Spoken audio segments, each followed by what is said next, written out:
Initially, I'm with the University of Tennessee Center for Industrial Services, and initially I was invited to Morgan County Correctional Facility to help them set up a recycling program and a composting program.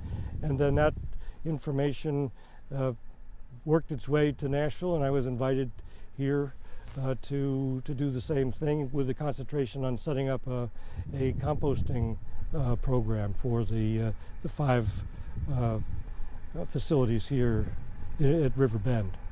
And this was about 10 years ago. We're presently at the site of the old Tennessee State Penitentiary where our compost operation is set up. What you've seen, we pick the waste products up from each one of the facilities here in Davidson County. We bring them to this site, which is the site of the old Tennessee State Prison.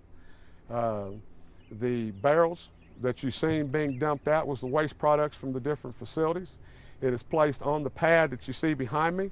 It is then mixed with wood chips, mixed very thoroughly to where all parts of the food matter is covered with the wood chips, which is where the beginning of the process begins of everything breaking down to where it turns into the rich compost, which will eventually go to the garden. It is in this area for roughly 45 minutes to an hour. It takes to bring all the food product in, dump it on the pile that you see behind me, then mixed, and that takes roughly 45 minutes to an hour. Well, I've been interested in composting for a long time. I worked in Ontario and more than 20 years ago, and they were some of the earliest localities in Canada where leaf composting was going on, so became well grounded and familiar with the process. And then the added complication of composting food, has its own little challenges, and you gradually pick up all of the details for carrying out successful composting of food waste, in part by trial and error, in part by learning from other people's trials and errors. And all the work that you see being done out here is done by the inmates. The inmates are brought out on site. They do all the cleaning of the cans. Inmate also drives the truck that picks up the food material from the institutions. They're all minimum trustee inmates, so everything you see being done out here is done by the inmates, which in turn helps with the savings that is saved to the taxpayers of the state. This operation that we have going on here on a yearly basis, if we had to dispose of this material and have it sent to landfills, it would cost roughly $151,000 per year. By doing the compost, we're saving the taxpayers $151,000 a year. And when you combine this with the garden project, which roughly last year we spent $4,800 to work the garden, we produced $125,000 worth of produce. So in turn, we netted out $120,000. So when you combine both projects together, the compost and the garden, we saved the taxpayers of the state of Tennessee $270,000 last year. The inmates enjoy getting out here and working. Some of them had no earthly idea what compost was, had no idea what the process was, and it's been a good learning experience for them. It allows them to get out here and work, and yes, it's done a lot, for their morale. My job out here is to go to the penitentiaries here in Davidson County, pick up the compost each and every day. I bring it up here, as you've seen what process. I bring it up here and we dump them out. We wash the cans. Then my next process is to mix the compost or the food and the wood chips together. Then after I've mixed them thoroughly, I carry them and dump them on a pile that sits for about a year. Then we move that pile and rotate it over. What you're seeing going on behind me is the first stages of what we call the cooking of the compost. It's once the wood chips and the food material has been mixed together, they are placed in these windrows for roughly 1 year, where they will what we call cooking. After that year is over with, we will take the piles and we will stack them up into larger piles where for another year they will set and cook.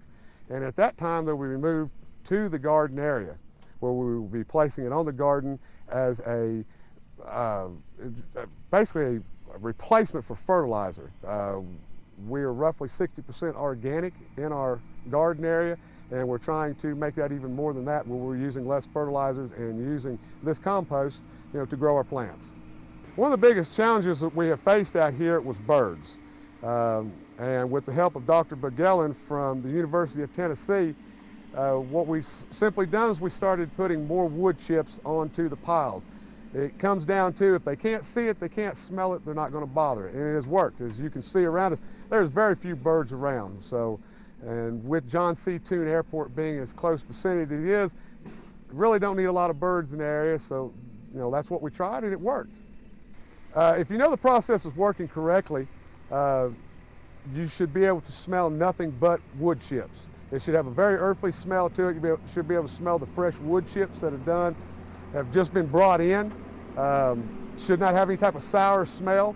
And basically that's what we have out here. You basically cannot smell the compost whatsoever. Once it is mixed like it's supposed to be, this is what you get. And by not having any smell, it definitely is, we're doing it right.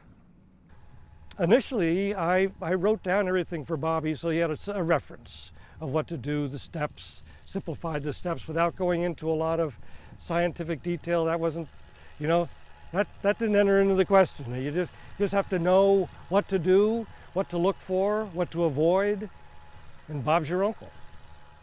Well, I was hoping I was going to get more phone calls from both Bobby and from Doug, but there hasn't been any need. They've done such a good job. They never ran into any problems. If they did, they solved them themselves. And so I can't take credit for that success. That's theirs. That's on their back.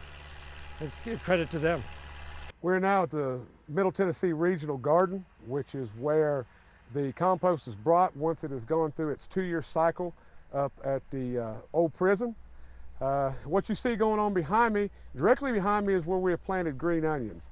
The inmates have spent the last 3 days putting the onions in roughly 800 foot rows.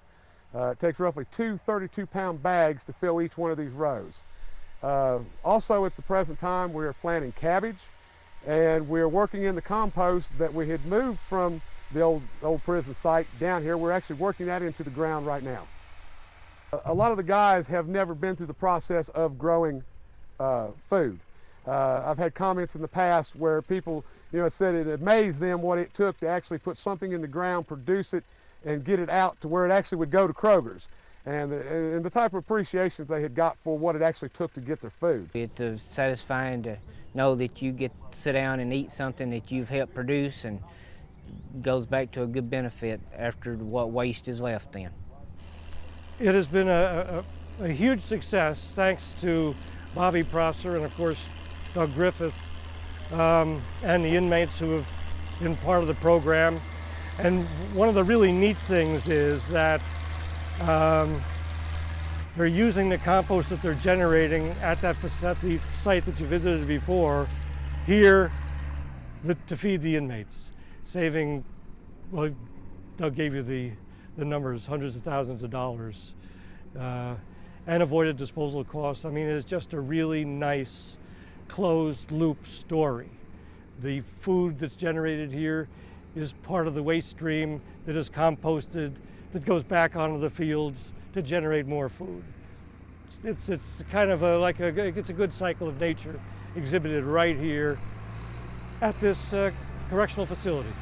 Very nice to see, and should be a model in part for municipalities and counties in Tennessee who have been very slow to become interested in composting food waste. Granted, they have got more of a headache in the collection side of a food waste composting program, but you can certainly see how it can be done in a very, very low-tech manner, given the area that they've got. And there would be no lack of citizens in municipalities or counties would be only too happy to come and get the compost after it's finished for use in their own garden. I think it needs to be more implemented statewide to help solve on cost and help produce more fertilizer and build the ground back. I think it will help me a lot tremendously and help implement some things that I want to do when I get out.